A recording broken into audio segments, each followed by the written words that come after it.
Hi. அம்மா கையில பிசைஞ்சு கொடுத்த அந்த முதல் உருண்டை ஞாபகம் இருக்கா? பருப்பு சாதம், பருப்பு பொடி சாதம்னு மைல்டா புரோட்டீன் ரிச்சா தான் கொடுப்பாங்க. சின்ன வயசுல லஞ்சுக்கு அம்மா சூடான சாதம் போட்டுட்டு கொஞ்சம் நெய், மேல ஒரு ஸ்பூன் பருப்பு பொடி அவ்வளோதான்.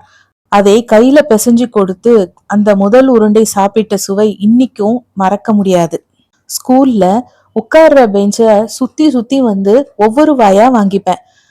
எங்க ஸ்கூல்ல மறக்கவே முடியாத பன்னீர் பூ மரம். அதுல இருந்து விழற பூவை எடுத்து ஒரு குட்டி பொக்கே மாதிரி பண்ணி சாப்பிட்டு முடிச்சதும் அம்மா கிட்ட கொடுப்பேன். தேங்க்ஸ் சொல்லி சிரிப்பா. பருப்பு பொடி சாதம் என் வாயில சிரிக்கும். இப்பவும் சமையலுக்கு நேரம் இல்லாத நாட்கள்ல சூப்பர் சப்போர்ட்டர் எங்க அம்மா பண்ண பருப்பு பொடி தான். அப்படிப்பட்ட நேரத்துல ஒரு ஸ்பூன் பருப்பு பொடி இருந்தா போறோம்.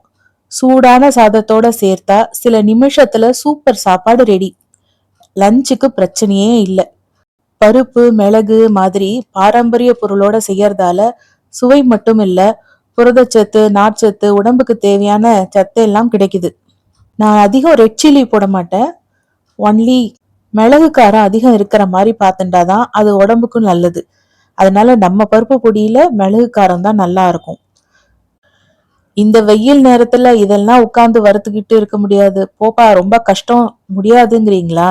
கவலையை விடுங்க, நாங்க இருக்கோம். எங்க வீட்ல செய்யற மாதிரி ஒவ்வொரு பொருளையும் நாங்க பொன்னிறமா வறுத்து வீட்ல மிக்சியிலேயே அரைச்சு ஃப்ரெஷ்ஷா தரோம்.